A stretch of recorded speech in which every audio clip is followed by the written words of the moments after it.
Shabbat Shalom.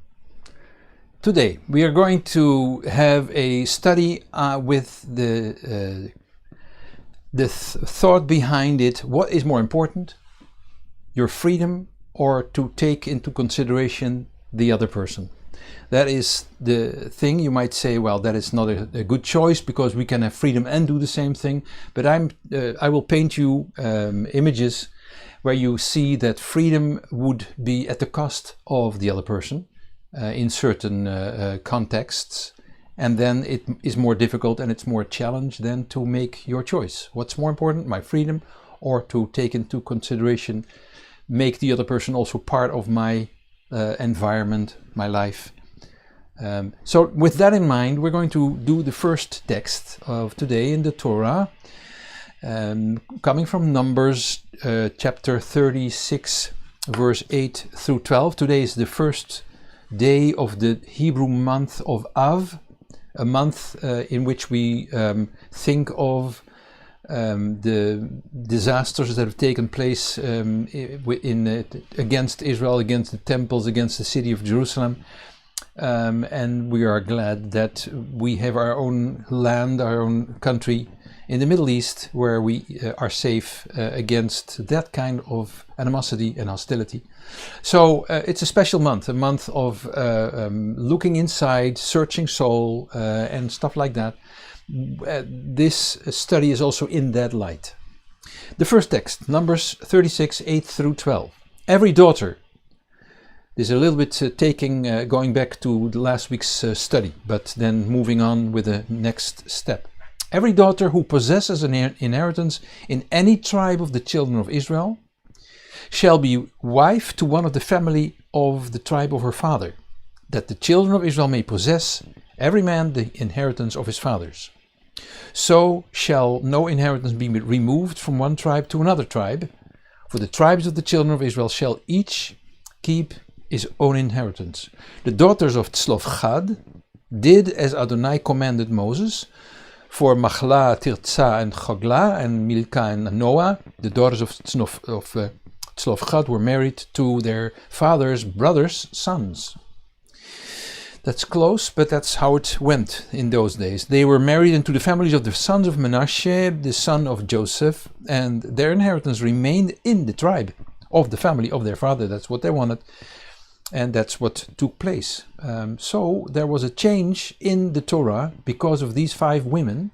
That's how much leadership these women had to make this remark, have this observation, make it known to the leaders, and the leaders acted upon this reality. They didn't say, "You're women, shut your mouth." They didn't do that. They listened and they said, "This is reality. We see the problem. We seek the Lord. He wants us to take this seriously." And so they acted upon wisdom and based on their knowledge and their relationship with the women as part of their community and with God. 5 daughters feel closely related with their people.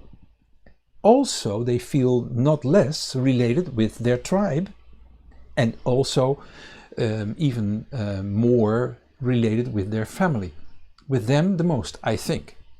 So there are 2 points of interest in their lives, and I think in our lives as well. Your personal responsibility for who you are and what you need, and the responsibility for everybody around you, you and the rest of the world. Meaning that those who are close, your loved ones, I think they will come first. If they behave well, there's all kinds of variations in that. And then if you have a congregation, your city, your country, stuff like that. We cannot do the one at the cost of the other. Our congregation in the city of Amsterdam is in existence for almost 30 years now, in the feast, the biblical feast of Sukkot, the Feast of Booths. There will be that celebration, because that's when we started 30 years ago, same date, way back in time when the first temple of Solomon started also during that feast. which is an interesting thought. But all those 30 years, we had to keep a fine balance to make everybody and keep everybody happy, because there were different interests. It's an art to have a congregation where people have the freedom to think and talk and act different from other people in the same congregation, with different theological views, with different society views, and also health issues. Will you be vaccinated? Do you allow them to vaccinate you? And is this for you? Is this your freedom? Or is there also freedom for other people that you might infect if you... and things like that. Are you making it such a point that it will be a point of division? All those things have passed us by in those 30 years. And it's an art to live together and have variety. Democracy is a challenge, because democracy is a way of living where you hand in part of your freedom in order to allow other people, definitely also minorities, to feel safe and to feel enveloped and welcome. And there are too many countries and congregations who are judging other people who think differently. It's not easy. In the Torah portion of last week, in Numbers 27 to be more precise, it says that the daughters of this person, Tzlov-Chad, he died, he didn't have a son, so the inheritance would go to other people. And they come to speak to Moses and Aaron and the wise men and the leaders of the land, of the country, about this inheritance situation. Their father had no sons, only daughters, and land and position will go from father to son, which is still the case in traditional Jewish families, in Arabic families as well, Druze, Bedouin, Muslims. So there's a problem with these 5 women, because they rightfully say, they have been acknowledged in their problem. They say, we will lose our position, we will lose our land, we will lose our name. Now you might think that that's then the problem. Possession, money. No, there's much more than that. And we'll see in the third main text, one of the parables of Yeshua, that it is much more than only money. Although it is talking about money, which is the interesting thing. But money is then the translation, and the way of dealing with that money, handling it or not handling it all, is a way of expressing that what's within. What do you have within with these kind of things? Well, for one, who worked on the land, and who has memories of that land?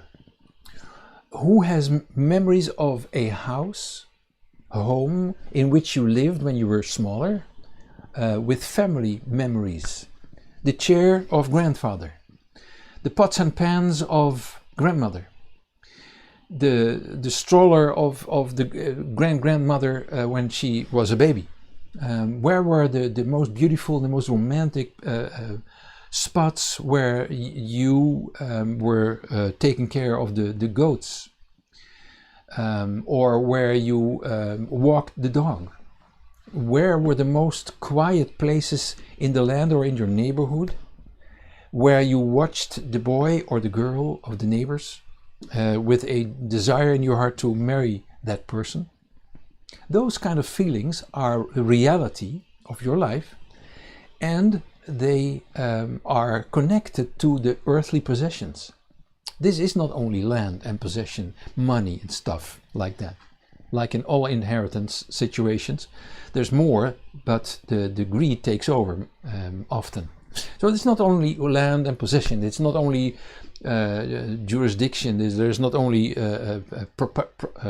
property issues and stuff like that. This is emotions, this is love, this is romance, and then the romance in the pure way where you have the clean feelings of love and of compassion in childhood, memories that could be wiped away when all that was taken away, like the lines on a wall that are the memories of the length you had when you were a child, and it's painted over like that. So this was the same thing this with these women, like in our lives now. This is loving other people. This is having a relationship with your family.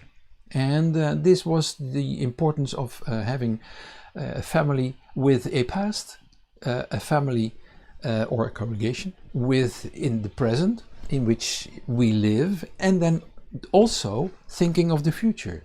It's very important that we think of making a monument, in a figurative way of speaking, a monument of our lives. There should be a memory. People should remember you when they stand around the grave, and you hope that they would say, he was a good man. She was a faithful woman, and she left a great testament of a rich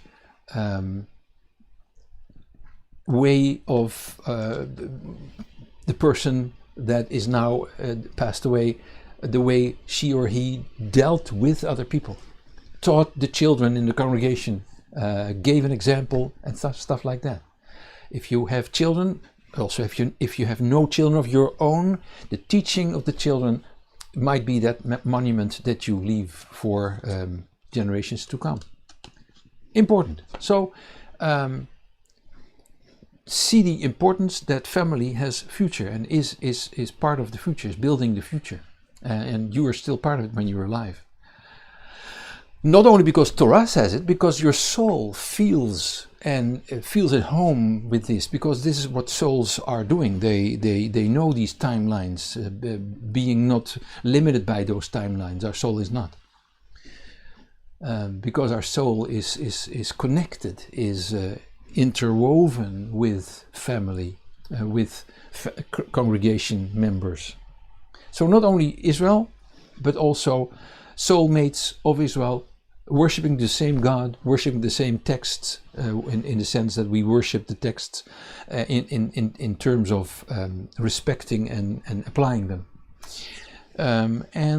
So this is what is taking place in these women, moving them to take this step. That was what was going on last week in the portion which is called Pinchas, especially Numbers 27.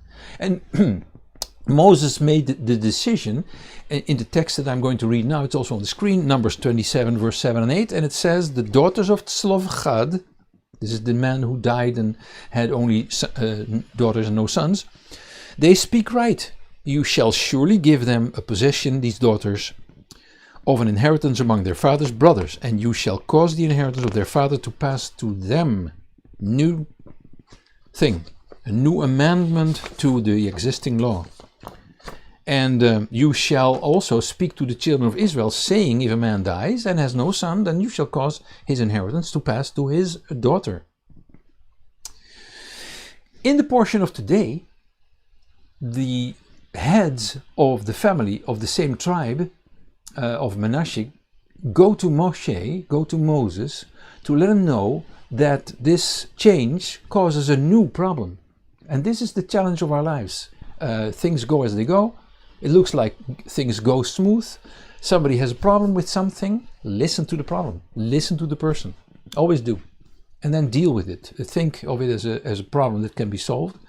The problem might not be a problem, or is a problem that needs attention in order to be solved. And so this is what happens. Then the solution comes and a new problem exists.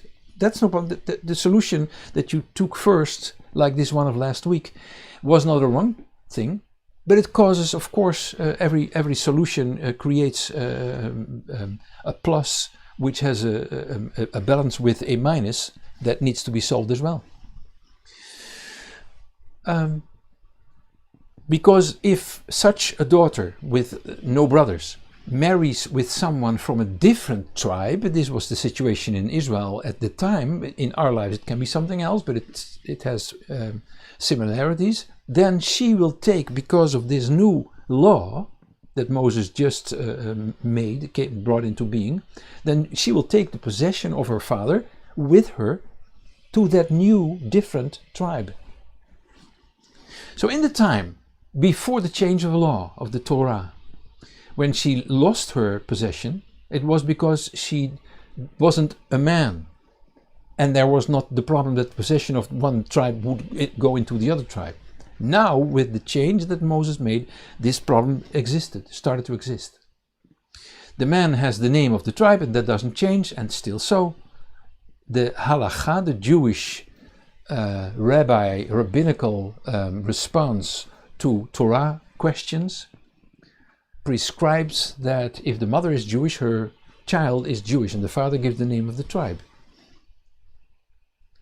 Does, in case the mother marries someone from a different tribe, then she changes tribes, and the children are Jewish by mother, but a different tribe because of the father, because the mother chose to marry with someone from a different tribe. In this time, we don't know about these tribes so much. We know about Levi, we know about Kohen, we know about all the tribes that we don't know about, and we call them Israel. So it's more difficult to do this, and this will be sorted out sooner or later. In the case of the situation of these daughters of Zelofhad, these daughters would not only change the name that they had because of the tribe in which they were, but also their possession, their inheritance, their heirlooms from their birth tribe, and took them to the new tribe. That should be dealt with. And because of that reason, the tribes, the heads of the tribes, went to Moses to talk with him. And we read what they say in Numbers 36, verse 3. 36:3. On the screen also. If they are married to any of the sons of other tribes of the children of Israel, then will their inheritance be taken away from the inheritance of our fathers, and will be added to the inheritance of a different tribe, whereunto they shall belong. So will it be taken away from the lot of our inheritance. They're right. And so Moses listens again and says, okay, we need to solve that as well. And so Moses makes a new Torah, a new amendment in order to solve this problem, so that all problems are solved. And we read in chapter 36, verse 5 through 7. And before I do, I answer your question, and saying, but I thought that the Torah could not be changed. We should not add anything to it. Right, you're right when you say that. But he didn't. He forgot. So he's not adding. He's filling in the void that was there. There we go. Moses commanded the children of Israel according to the word of Adonai, saying, the tribe of the sons of Joseph speaks right. This is the thing which Adonai does command concerning the daughters of Zelofhad, saying, let them be married to whom they think best. Only into the family of the tribe of their father shall they be married. So now they stay within the tribe. They cannot change tribes. So shall no inheritance of the children of Israel be removed from the tribe to tribe. For the children of Israel shall all keep the inheritance of the tribe of their fathers. Now the new problem was solved, not only legally, but also emotionally, and also in terms of romance. And I use this word because there should be romance in the congregation. What do I mean by that? Don't take me wrong. Don't stop your video here, but listen to what I'm saying. Romance is this love that God talks about that he has for Israel. A very pure, very clean, a very holy kind of love. It should be there. We should not deal with each other like we are robots and we don't have any feelings. There should be the romance of that you felt when you first got to know your Creator. That kind of romance should be there. That kind of feeling of, I am loved, and oh, I feel love for God, and I feel love for the people that are loved by God. But also in terms of family relationships. This was the way to teach Israel what it means to be family and to bind yourself to your family. In our time, we talk about different things because those tribes might be a problem, perhaps. But your congregation could be dealt with in this sort of like in this way. If we don't see it this way, then if we say, well, I have nothing to do with my congregational fellow congregational members. Nothing to do with them. I'm here for myself, and that's it. Me, myself, and I. Then it might be that you have a fear of relationship, of making relationships, that might be problematic. And you might say, no, I'm a totally healthy person. I have no fear at all. Don't say that too fast, because you might speak aloud in order to not listen to what your soul is crying out. Yes, I am fearful to make relationships, and this is how I deal with it. The fear of binding yourself to your congregational fellow believers, the fear to bind yourself to family. And the way you express that might be in such a loud way that nobody who looks at it more superficially will realize that there is fear underneath. In fact, it's the fear to bind yourself to the Lord, because if you do, He would, if you do this in a full way and allow Him to heal you, whatever needs to be healed. Yes, but I'm bitter in myself, and to be honest, I have been disappointed in relationships, not only parents, but definitely also with people around me. If you have a relationship with God which allows you to be healed and to be going through raw feelings in order to get them healed, it might be that there was screaming in your family. It might be that your mother was such a raw person that you never learned to be the caring person in certain ways. You supplemented some behavior, and yet if the example is wrong, it's hard to really change around. God can do it, but you really need to give yourself to Him. So it's the fear of binding yourself to the Lord, where He can change us. You think you can bind yourself to any group, whatever group it is, as long in a congregation that feeds you and that gives you teaching, and thank you for the teaching, I'm going now, because they do the prayers and they go through the this and the that and that in the prayer book and that in the prayer. It's all done, so we have a nice congregation and the blessing, and it's very good. So thank you, bye. But if you cannot bind yourself to the people, you have a problem. The New Testament talks about this romance. The letters of John, the first and the second and the third, read. He's the disciple of love, he's called sometimes. He talks about this romance, this love. Love your brother. If you cannot love your brother that you see, you think you can love God, forget it, he says. If you cannot love your brother, there is no relationship with the Lord. So there's the romance, the pure, holy romance that we need to learn from God in yourself and then to each other.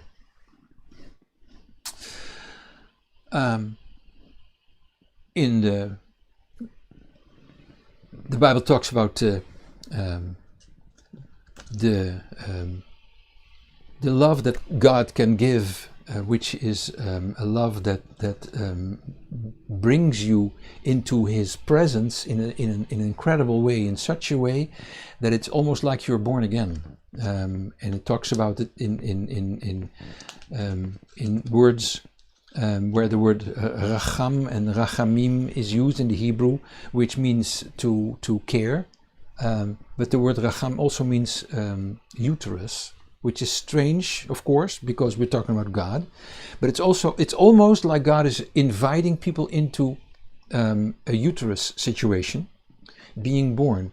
This is exactly what Yeshua and Nicodemus in chapter 4 of the book of John talk about, when they talk about being born again.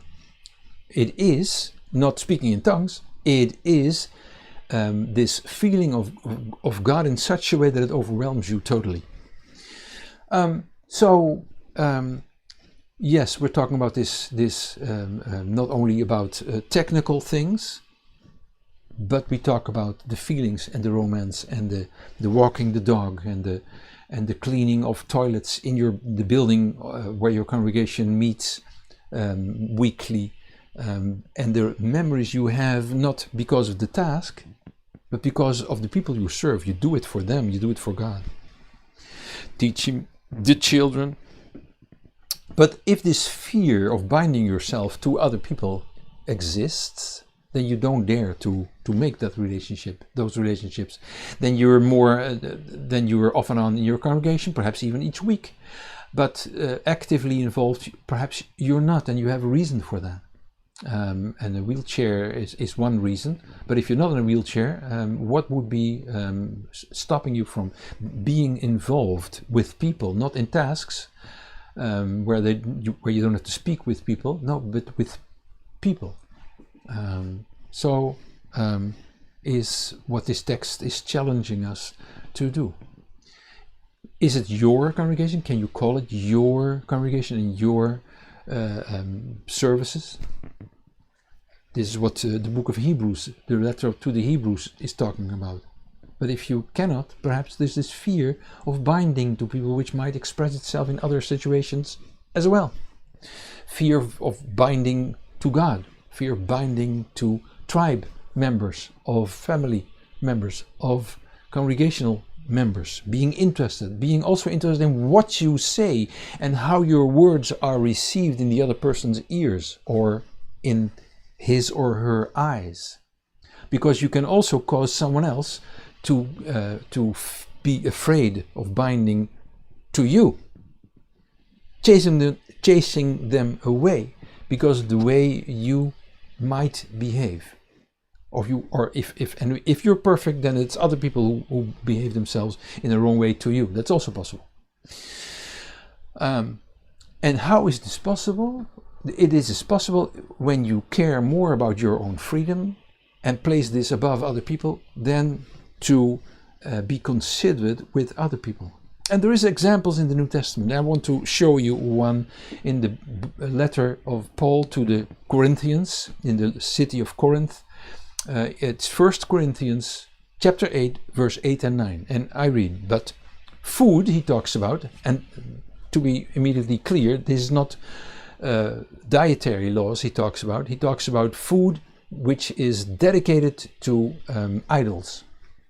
Food will not commend us to God. For neither if we don't eat are we the worse, nor if we eat we are the better, but we are careful that by no means does this liberty of yours become a stumbling block to the weak. So now it's not whether the food is okay or not okay, because eating meat that is sacrificed and dedicated to idols doesn't make you better, and not eating it doesn't make you worse or better. That's not the question. The question is, if you eat it, what will one of your loved ones in the congregation or anywhere else think of you? If you say, I don't care, there might be this fear of relation, and this fear of relating, and this fear of I also want to know how I am received by the other person, because you know, be honest, you know how important it is for you to be received by other people, and it should be reversible. So there we go. Somebody who is watching you eat something that is dedicated to different gods. Now, interesting thing is that the question is not whether this is important, this eating or not eating, because Paul says that's not the point. The point is, how is this received by people who are close to you? Romans 15, chapter 15, verse 1 is dealing with the same subject. And why? Because there is an important principle in Judaism, which is called marit ein. That's the Hebrew term, marit ein. Ein is I, and it is the translated into English how it is in the eye of the beholder. So Romans 15:1 says, now we who are strong, if we think we're strong, then we ought to bear the weaknesses of the weak and not to please ourselves. So freedom, no. We should not please ourselves with this freedom that we think we may have. 1 Corinthians 8. I'm going back to the previous text, but now a little bit in the earlier verses. There, the problem is described. Therefore, concerning the eating of things sacrificed to idols, see, it's not dietary laws by Moses, but it is food dedicated and sacrificed to idols. We know that no idol is anything in the world, and that there is no other God but one. And Paul is saying, I can walk on a marketplace. There is a person who comes to me and says, Lord, you want to buy some food from me? And Paul says, I eat it, and I buy it, and I eat it. But if the person says it's dedicated to deity so-and-so, Paul says, then I don't eat it. Not because I believe in that deity, because there's only one God.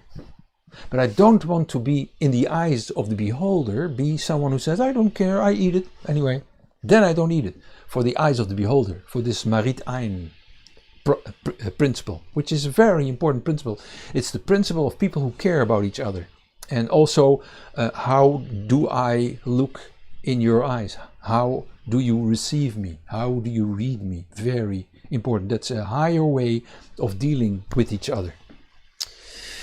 And if you say, I see no connection with me, this is not an important thing, might be that you have a problem. This should be an important point in your life. So listen, if you want to grow today and you don't care about the point, it's even more important to listen to this. Stretch your possibilities and your strengths and your weaknesses. So this marit ein situation, there are many examples of this Jewish principle. It's not only a Jewish principle, of this principle that it's in Jewish circles, it's called marit ein. Many examples in the rabbinical and halachic literature. A classical example is the prohibition to hang wet clothing outside on Shabbat. But I haven't, I have not washed the clothing, so I can hang it. Yes, but neighbors might think that you washed it. But I have no interest. I'm not interested in what the neighbors think. But you should. You should, because you might make an impression on them that there's something wrong with you, or is something wrong with them, that they are making it too difficult for themselves, and before you know it, they're on a sliding, slippery slope. Which is the problem? There might be more responsibility in your hands than you might realize. It might cause the impression that laundry was done on Shabbat. There's also in the Talmud and Shulchan Aruch that this marit ein is talked about. Blood from fish, for instance, is permitted according to the letter of the law. Nevertheless, consumption of it is prohibited because it looks like blood of an animal. Drinking the blood of an animal is forbidden in Torah, in the Hebrew texts and in the New Testament. You didn't know that?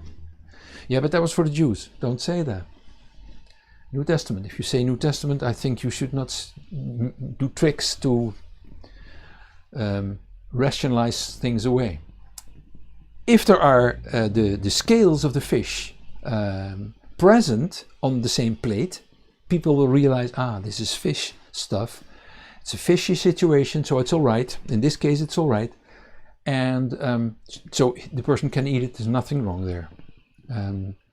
Because the scales of the fish take away the suspicion that the consumer was doing something wrong against the Torah.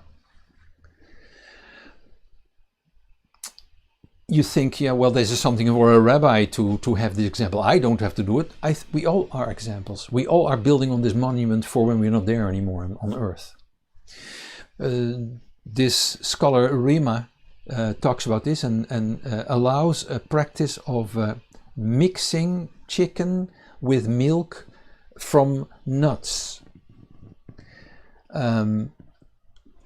not meat, but chicken. Chicken with milk is not permitted. It is permitted in Torah, as Torah situation, but not permitted in this.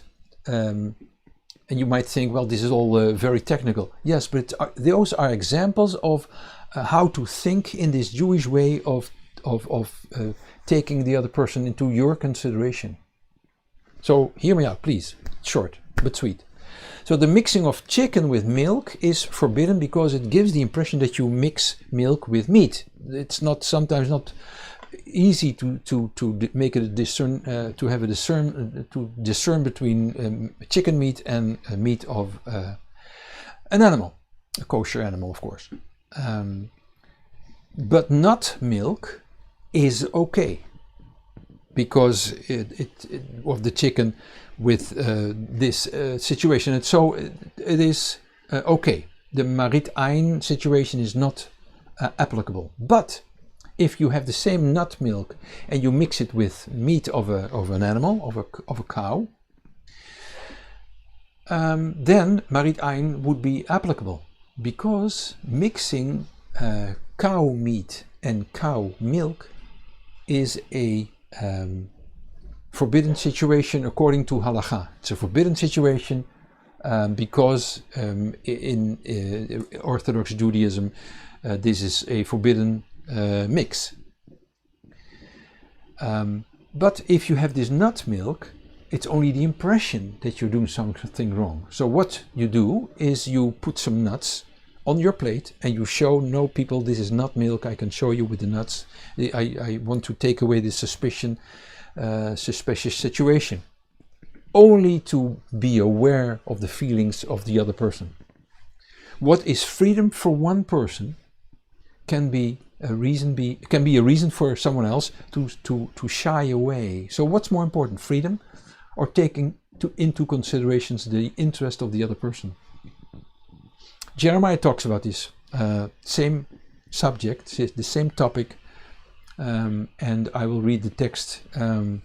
This same topic of having the fear of binding yourself to God, which Israel did, and Jeremiah is talking about it in chapter 2, verse 9 through 13. We read it now. Therefore I will yet contend with you, says Adonai, and I will contend with your children's children. For pass over to the islands of the Kittim and see, and send to Kedar, and consider diligently and see if there has been such a thing. Has a nation changed its gods, which are not really even gods? But my people have changed their glory for that which does not profit. Be astonished, you heavens, at this, and be horribly afraid. Be very desolate, says Adonai, for my people have committed two evils. They have forsaken me, the spring of living waters, and two, they cut out for themselves cisterns, broken cisterns that can hold no water. So there's the same fear of binding to God. You might say, well, I'm not doing that. You cannot find that problem in me. But if you're nasty to other people sometimes, and they think you're nasty, and you are open for this critique they have, then that, according also to the New Testament, is a problem in your relationship with God. John says it. If you have a problem with a neighbor, a fellow believer, or any kind of neighbor, there is a serious relationship problem with God, because you cannot say that you hate your neighbor and then at the same time love God. How can you love God that you don't see if you cannot love your neighbor whom you see? Fear of relationships can make that you leave God. Yes, you believe in Him, but you don't really give yourself to Him in order to be changed, because we all need change, because we're all not good. There's no one on earth who is good, no, not one, the Bible says. So hey, then there's change is needed. So you don't give yourself to your congregation, perhaps, in the way that God wants it, where there's this holy romance, where there's this holy love and care and interest in the other person, and also interest in knowing how they think about you. You building your own thing, your own group of trustees, your own club, your own toko. See verse 13. For my people have committed two evils. They have forsaken me, the spring of living waters, also in the way they deal with people and doing it in a blunt and insensible way. And they cut themselves out cisterns, broken cisterns that can hold no water, to make their own way of dealing, when the Bible really paves the way for the biblical way of making relationships. A little bit further on in Jeremiah, he talks about this fear of binding yourself to God. Read it in chapter 4 of Jeremiah, verse 22 and verse 23. It's on the screen because I want to show you how this goes. My people are foolish, God says. He's not talking about the Israeli people in all the times of the existence of the earth. He talks about this people in Jeremiah's generation. They don't know me. They're foolish children and they have no understanding. They're skilled in doing evil, but to do good they have no knowledge. I saw the earth, and behold, it was waste and void, and the heavens, and they had no light. Terrible how Jeremiah talks about it, because I saw the earth waste and void. Those are the words that he uses, especially in the Hebrew, that were used when the world was created. Tohu vavohu in Hebrew. And Jeremiah talks about Israel going back to the beginning where we should not be. But we need to go back to paradise, yes, but not in the situation, the conditions that were there when the beautiful, perfect paradise was there. So Jeremiah talks about Israel not knowing God, doesn't have a relationship with God at this moment in the way that they should be careful and lovingly deal with the other person. And he makes known that this problem of binding themselves to other people has to do with the beginning of creation, where Eve felt free to eat from whatever tree she wanted to eat from. Adam, the same thing. I'm free, I can do whatever I want. They found a manner, a way of a modus operandi to change or evade the prohibition of God, to make their choice outside God's limitations for themselves. With the other person, there was no interest. There was no consideration to the other person. And you read this when God is asking about this, comes into the Garden of Eden, and this conversation starts, and they accuse each other. And accusing the other person is a sign of making your own choices into truth and your way of an ethics, which is a very dangerous thing to do, because then you're really on an island, in isolation, which is dangerous for your soul. But you have a problem with binding yourself to other people.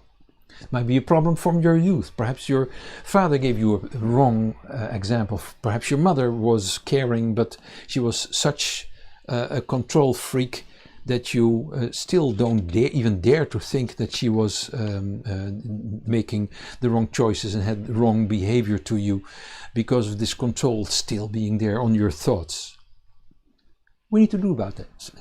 We need to work on that, because this will translate itself not only in your congregation but also in other different relationships.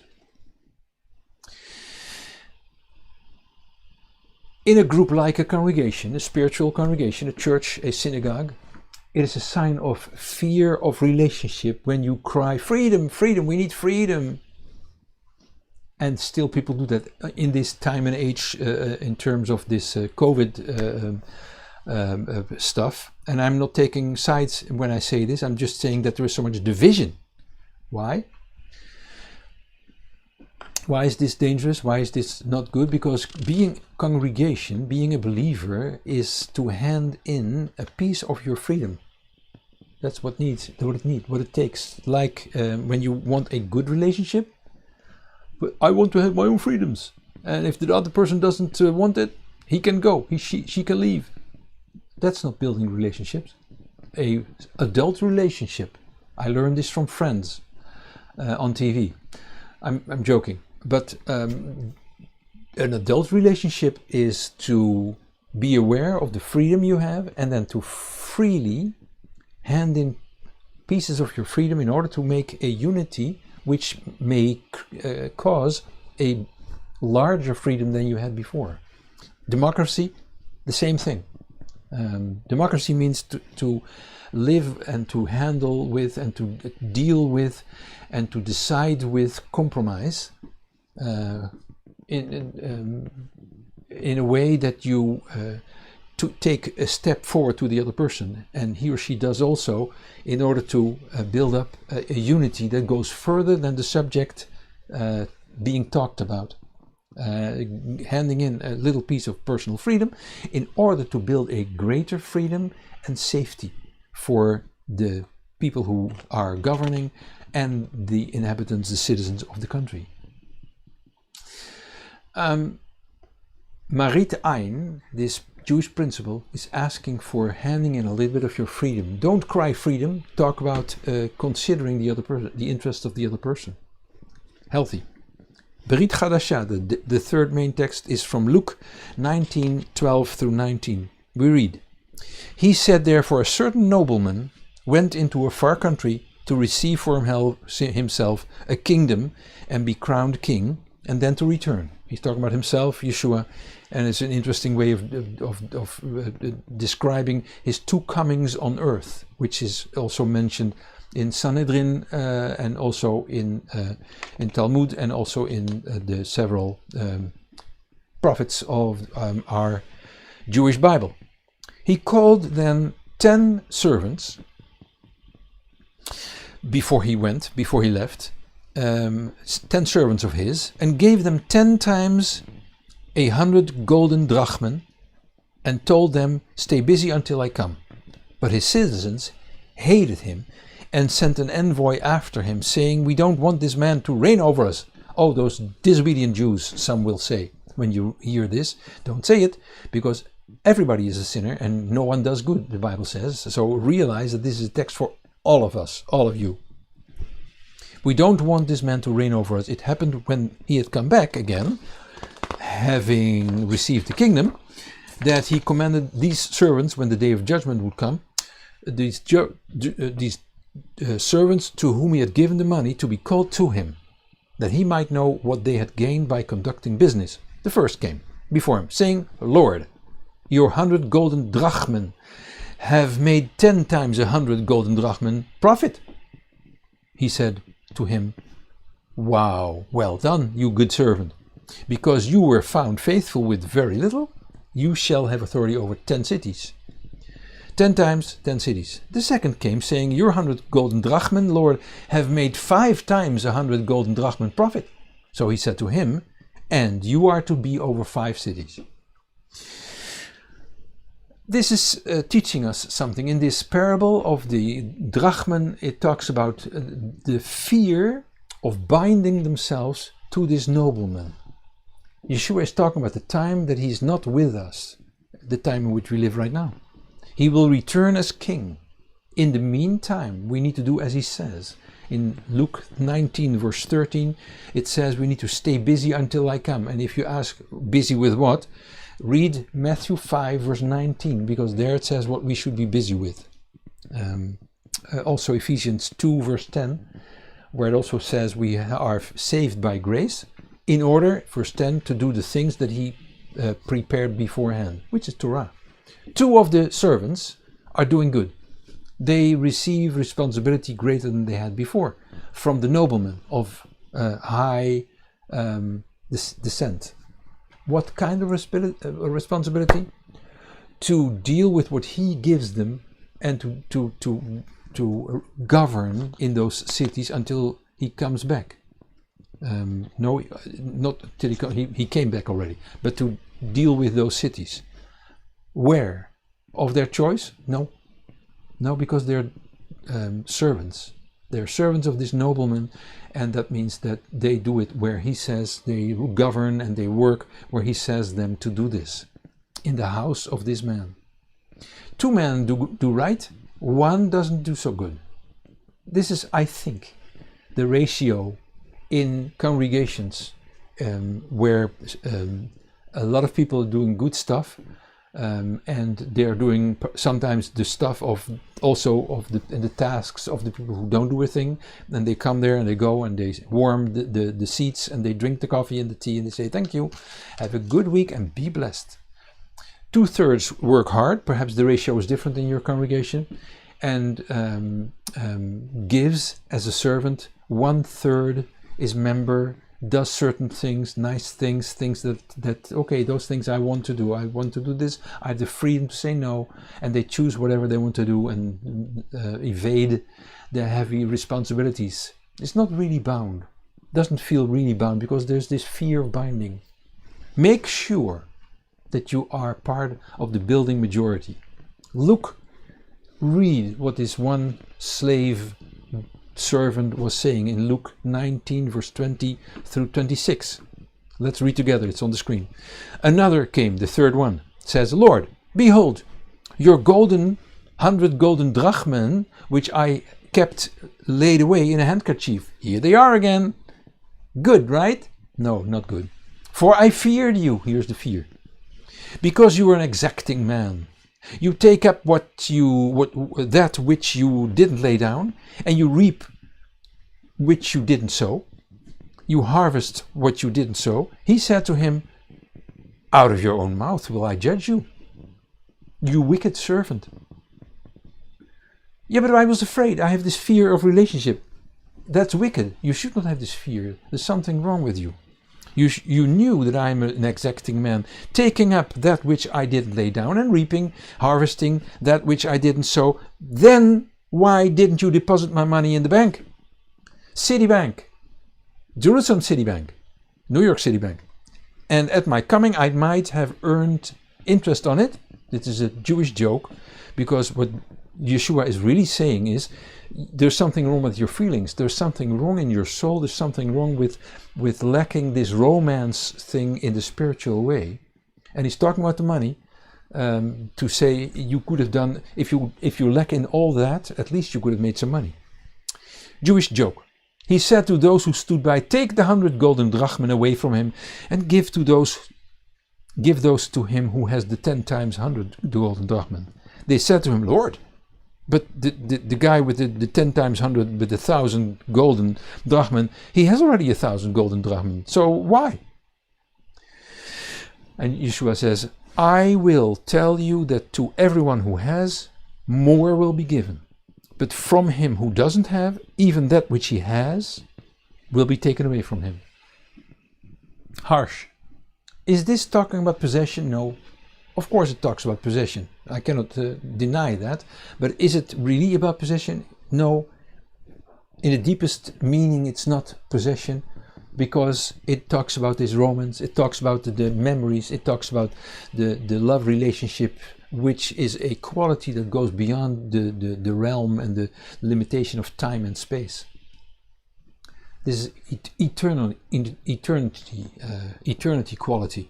Eternal quality when you talk about this heavenly romance. Who lived on the land, on the land of the daughters from Tzlov, the memories, who lived in the congregation where you're part of, who has these family relationships, these congregational memories. How much worth are they for you? The chair of the grandfather, the grandmother, the stroller of the grandmother when she was a baby, the romantic places where you were cleaning the toilets and singing songs because you were serving God, and the places where you watched the young guy when you were young yourself with the desire to marry him. This is not only possession, this is not only land, this is not only duties, this is not only legal stuff, tasks. This is emotion, this is love, this is romance, this is youth, this is memories that could be wiped away if you have no dealing with it, if you have this fear. Like the lines on the wall that showed your growth in length physically. How about spiritually? This was looking at yourself as worthwhile. This is talking about other people and love them, family, congregation. This is about having a relationship with your family, with your spiritual family. This is about this importance that your family has a past and a present and a future, and that you're part of building this monument. Not only because Torah says it, because you feel your soul feels this, knows this, needs this, because your soul is connected with family, and I'm talking about the family from the beginning till the end. We're on a timeline, and earthly life is limited by time and space, but these things that we're talking about now are not limited by that. So we have this relationship that goes across all boundaries, and it connects us all. Important issue. There are people in congregations that I hear about that feel that there is something dull that has come over the congregation, a blanket of darkness, in the sense of lack of care and stuff like that. It's not good. We need to deal with this. Work on relationship. Work on this love that the letter of John, first and the second and third, talk about. Healing and being delivered from the fear of relationships. And knock your brain out with cleaning the toilets and placing the chairs. But learn, most of all, to be connected with your congregation and with the Lord, and realize that Yeshua gave up his freedom because he considered us, in order to harvest more freedom than he started with. Let me finish with the text in Romans 14 verse 3, because that sums it up. Don't let the person who eats, we're back into this problem of eating meat dedicated to idols. Don't let the person who eats despise the person who doesn't eat, because the other person who doesn't eat it is afraid, and we have this freedom. Oh, you don't have the freedom. And you think, well, we don't have this problem now. No, but we have this problem with COVID vaccinations. And the one person who's strong says, I don't need to be vaccinated. Or the other person who thinks he's strong says, I need to be vaccinated. Whoever feels strong, read this text. Don't let the person who eats despise the person who doesn't eat. Don't let the person who doesn't eat judge the person who eats. For God has accepted the person who is despised and the person who is judged. And with that, I leave you and say to you, do the healing thing.